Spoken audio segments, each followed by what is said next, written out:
Hello, everybody. Scott Golden here with the Superstars of Wrestling Series 4, 1992, specifically the 16th of February 1992 is our episode for this particular moment.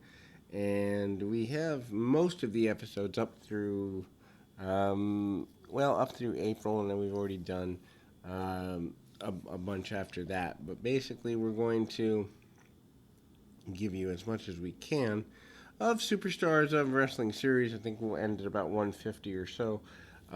Anyway, we go back to the Saturday night's main event, one of the two Saturday night's main event on Fox. Undertaker and Flair are here wrestling Hogan and Sid Justice. Hogan gets dominated during the early stages of that match.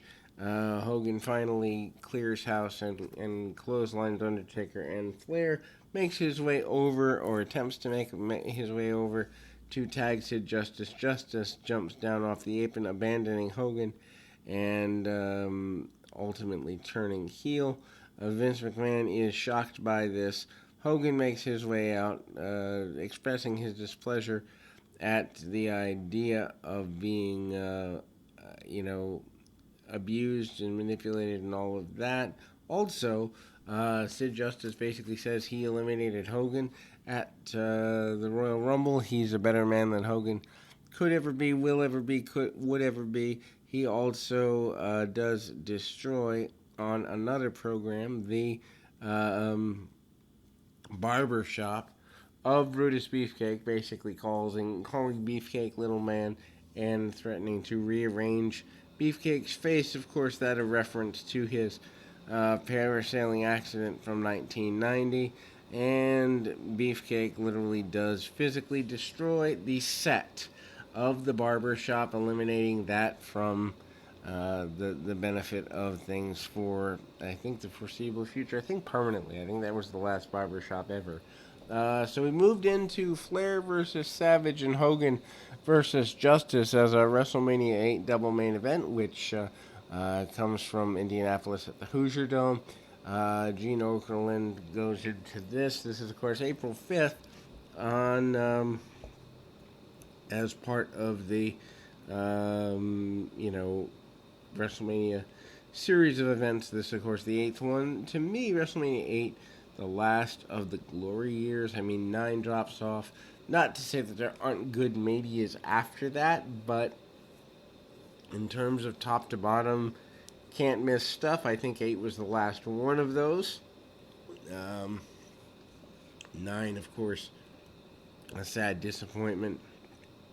10 had some good matches. But as far as top to bottom card, I think 8 was the last really good Mania. Anyway, British Bulldog Davey Boy Smith works over the arm of his opponent, arm drags, arm bars, arm locks, and the like, and then he snaps in a vertical suplex and a power slam maneuver. They hype a WrestleMania hot ticket pay-per-view. That's a pretty big deal.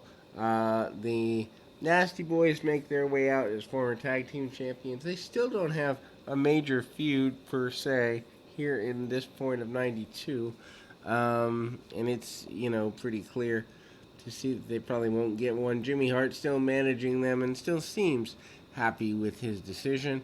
Punches, kicks, basic stuff, pump handle slam, and the like by Jerry Sags. Tag off to Knobs. Knobs hits a power slam, and they do the Nasty Boys do the pull up, power slam, top rope elbow combination.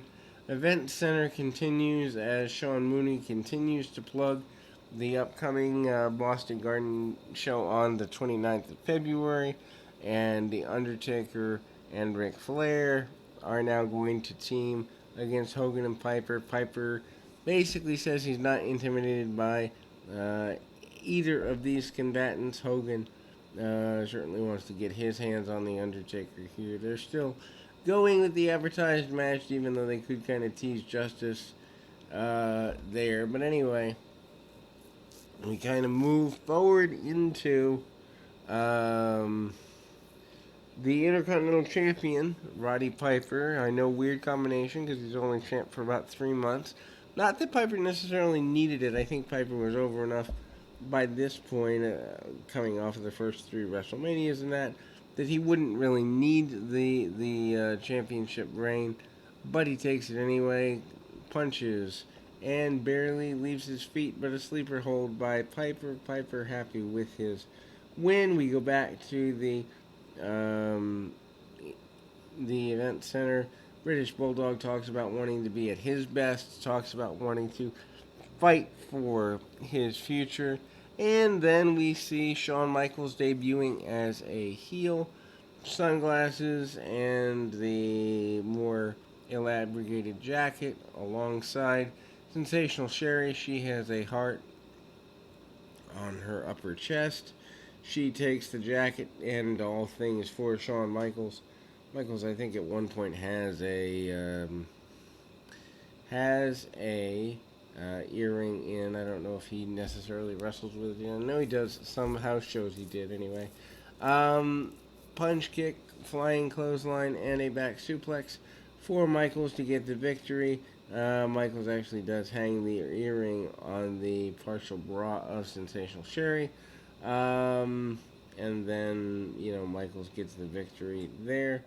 We go to a WrestleMania report. We move to Savage and Hulk Hogan. Randy Savage says he wants to be a two-time champion. Says he will take Ric Flair to the limit and beyond. He says, no, what better way to go into the Hoosier Dome than to go in and come out as the champion. Savage does, of course, win his second championship. Sid teasing that he will eliminate Hulk Hogan. That's kind of been the plan all along. Hogan says he's not necessarily sure if this is his last match in the area. He's posing. He's got everything going. He is, in his mind anyway, the most powerful force in the universe. And Hogan and Justice is on top for Mania. Rick the Model Martel out next. He has not started his feud with Tatanka. That does begin around the spring and summer in time of this year. Some cartwheels and such by Martel, who manages to nip right up, and there we go. Arm bars and the like by Martel, cartwheels. Eventually gets the Boston Crab submission. Again, we go back to the talk of the match at the Boston Garden. This time, Slaughter and Duggan talking about bringing it full speed ahead to the natural disasters, and they are pretty impressed there. And Hogan manages to talk about going at his biggest challenges going forward.